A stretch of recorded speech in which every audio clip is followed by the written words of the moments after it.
Imagina un objeto tan sagrado que nadie podía tocarlo con las manos desnudas sin arriesgar la vida. Un cofre recubierto en oro, coronado por 2 querubines con las alas extendidas, guardando el espacio donde, según la fe de un pueblo, reposaba la presencia de Dios. Ese objeto es el Arca de la Alianza. Su historia combina fe, poder, gloria, tragedia y misterio. Comienza en el desierto, cuando un pueblo en marcha necesitaba una señal de que no caminaba solo. Moisés recibe instrucciones precisas, madera de acacia, medidas exactas, oro por dentro y por fuera, varas para transportarla y una cubierta sagrada llamada propiciatorio. Dentro 3 símbolos, las tablas de la ley, la vara de Aarón que floreció y un vaso de maná que recordaba el alimento del cielo. Para Israel, el arca no era un simple cofre, era el punto de encuentro entre lo humano y lo divino. Cuando el campamento partía, el arca iba al frente. Cuando el campamento se detenía, el arca reposaba en el centro, como corazón de la comunidad. Se decía que, entre los querubines, la voz de Dios podía hacerse oír. No era un amuleto de guerra, era un pacto. Pero su presencia transformaba batallas, decisiones y destinos. Al cruzar el Jordán, los sacerdotes que llevaban el arca pisaron el río y las aguas se detuvieron río arriba, permitiendo el paso del pueblo. Así entraron a la tierra prometida. En Jericó, la ciudad amurallada, el arca acompañó las vueltas silenciosas durante 7 días. El 7º día, las trompetas sonaron y los muros cayeron. Para unos fue milagro, para otros, símbolo del poder de la fe organizada. El arca estuvo tiempo en Shiloh, lugar de culto y de consultas. Pero la historia dio un giro cuando Israel la llevó al campo de batalla contra los filisteos. La perdieron.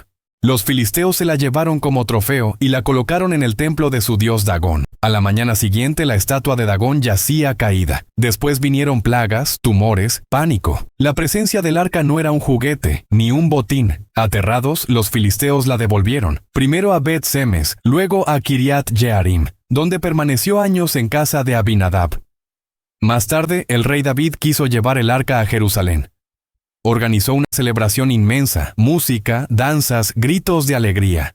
Pero en el camino, cuando los bueyes tropezaron, Usa extendió la mano para sostener el arca. Cayó muerto. El júbilo se tornó en temor. David detuvo la procesión y la dejó temporalmente en casa de Obed-Edom. Allí la casa fue bendecida, y David comprendió que el respeto y la obediencia eran inseparables del gozo. Entonces, sí, con solemnidad y sacrificios, el arca entró a Jerusalén. Tiempo después, Salomón construyó el templo y colocó el arca en el Sancta Sanctorum. Entre columnas gigantes y oro resplandeciente, el arca reposó en el lugar más sagrado de Israel.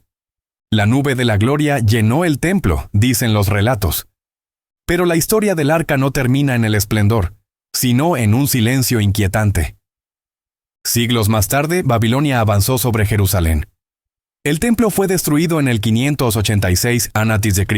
Inventarios antiguos hablan de vasijas, utensilios, metales, pero del arca no hay mención clara. Para entonces, ¿dónde estaba?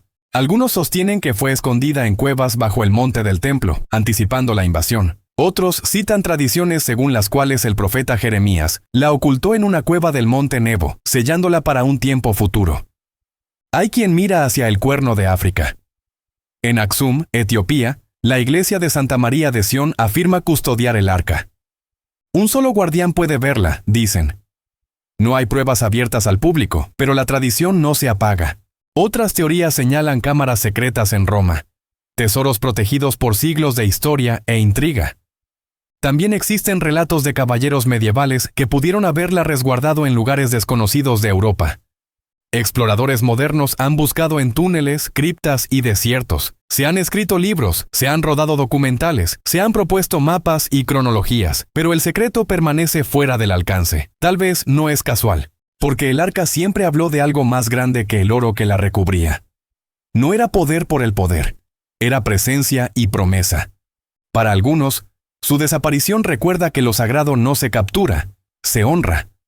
Para otros, es un misterio histórico perfecto, sin testigos, sin huellas, sin final confirmado. Lo cierto es que su figura sigue viva en la cultura. Su imagen aparece en vitrales, manuscritos, iconos, novelas y películas. Es símbolo de la búsqueda humana de lo trascendente. También es espejo. Muestra lo que el corazón espera encontrar cuando pregunta por el sentido. Si el arca existe aún, Quizá descansa silenciosa en un lugar oculto, esperando una generación digna de su descubrimiento. Si ya no está, su legado no se ha perdido. Habita en la memoria colectiva y en la pregunta que nos obliga a mirar hacia arriba.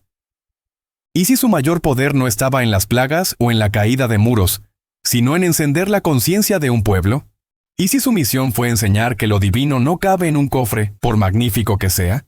Pensemos en lo que contenía: la ley, la vara, el pan del cielo, ley para orientar la vida, autoridad que florece incluso en lo imposible, sustento que desciende cuando falta todo lo demás. Esos tres símbolos siguen hablando. Hablan de orden, de liderazgo verdadero, de providencia. Hablan de comunidad, de camino, de destino. Cuando Israel la perdió por tratarla como un amuleto, aprendió que la fe no se reduce a objetos. Cuando la recobró con respeto, comprendió que la bendición no es automática, se cultiva con obediencia. En Jerusalén, el arca marcó el centro de la nación. Y cuando el centro desaparece, la historia se quiebra. Quizá por eso su misterio nos atrae tanto, porque todos buscamos un centro que no se derrumbe. La arqueología sigue cavando. El texto sigue inspirando. Las tradiciones continúan custodiando sus secretos. Mientras tanto, el mundo pregunta: ¿aparecerá algún día? Si apareciera, ¿confirmaría la fe de millones o encendería nuevas discusiones?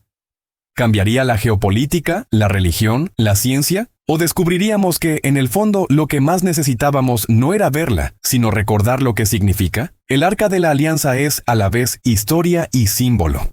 Es relato antiguo y pregunta contemporánea. Es objeto perdido y presencia que retorna en la memoria. Por eso su leyenda no se apaga. Por eso su luz sigue brillando, aunque nadie sepa dónde está su cofre. Tal vez la encontremos en un valle de Etiopía. Tal vez en una cavernosa bóveda bajo las piedras de Jerusalén. Tal vez solo en las páginas de un libro viejo que aún sabe encender el alma. Y tal vez, solo tal vez, la encontremos cuando la busquemos no para dominar, sino para comprender. Porque el verdadero poder, el que derriba murallas sin una sola espada, siempre fue el de la fe que camina unida. Si alguna vez el arca vuelve a la luz, que nos encuentre con el corazón preparado. Mientras tanto, que el misterio nos enseñe a mirar más hondo que el oro, a honrar lo sagrado en lo cotidiano, a reconocer que lo divino no se encierra, se vive, y a recordar que hay preguntas que valen más por lo que despiertan en nosotros que por la respuesta que prometen. Ese ha sido, quizá, el mayor legado del Arca de la Alianza.